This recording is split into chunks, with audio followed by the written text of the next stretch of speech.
Hello friends, இந்த வீடியோவில் beetroot chutney என்னோடய ஸ்டைலில் பார்த்துடலாமா?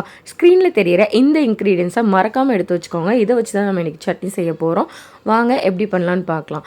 இப்போ வானலில் 1 ஸ்பூன் எண்ணெய் ஊற்றிக்கோங்க. 1 ஸ்பூன் கடலைப்பருப்பு, 1 ஸ்பூன் உளுத்தம்பருப்பு, 1/4 ஸ்பூன் ஜீரகம், 2 முந்திரி பருப்பு இதை சேர்த்து நல்லா வறுத்துக்கோங்க. இது லைட்டாக வறுபட்டதுக்கப்புறமா ஒரு சின்ன துண்டு இஞ்சி, 5 வரமிளகா சேர்த்துக்கோங்க. இதையும் லேசாக வறுத்துக்கோங்க.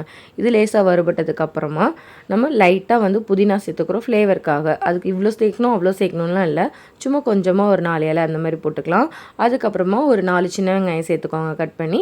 அப்புறம் ஒரு மீடியம் சைஸ் பீட்ரூட் இதெல்லாம் கட் பண்ணி நல்லா சேர்த்து நல்லா வதக்கிக்கோங்க. இது நல்லா இப்படிக்கா அப்படிக்கா கிளறி விட்டுட்டு தேவையான அளவு நீங்கள் உப்பு போட்டுக்கோங்க. உப்பு போட்டிங்கன்னா காய்கறி சீக்கிரமாகவே வதங்கும். அதனால் கல்லுப்பு கொஞ்சமாக ஆட் பண்ணிக்கோங்க. இப்போ இதை நல்லா வதக்கிக்கோங்க.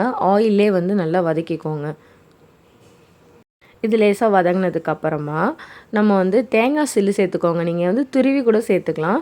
நான் 1/4 மூடி தேங்காய் சேர்த்துருக்கேன். இதையும் சேர்த்து நல்லா வதக்கிக்கலாம். அப்புறமா ஒரு சின்ன துண்டு புளி சேர்த்துருக்கோம். ரொம்ப ஒரு குட்டியாக எடுத்துக்கோங்க புளி ஏன்னா அதிகமாக புளிச்சிடக்கூடாதுல, அதுக்காக.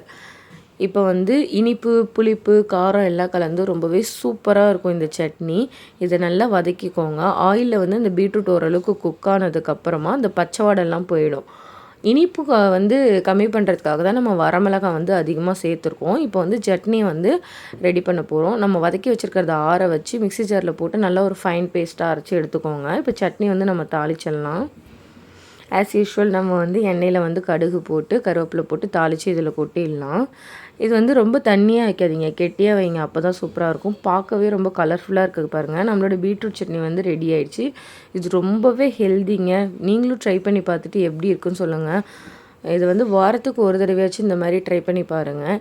இது இட்லிக்கு ரொம்பவே சூப்பராக இருக்கும். இது கொஞ்சம் ஸ்வீட்டாக இருக்கும் தான். நம்ம எவ்வளோ தான் டிஃப்ரெண்ட்டாக ட்ரை பண்ணாலுமே காய்கறியோட ஒரிஜினல் டேஸ்ட் நம்மளால் மாற்ற முடியாது. இதில் கொஞ்சம் லைட்டாக ஸ்வீட்னஸ் இருக்க தான் செய்யும், ஆனால் சூப்பராக இருக்கும். இந்த வீடியோ பிடிச்சிருந்தோன்னா நம்ம சேனலை மறக்காமல் சப்ஸ்கிரைப் பண்ணிவிடுங்க.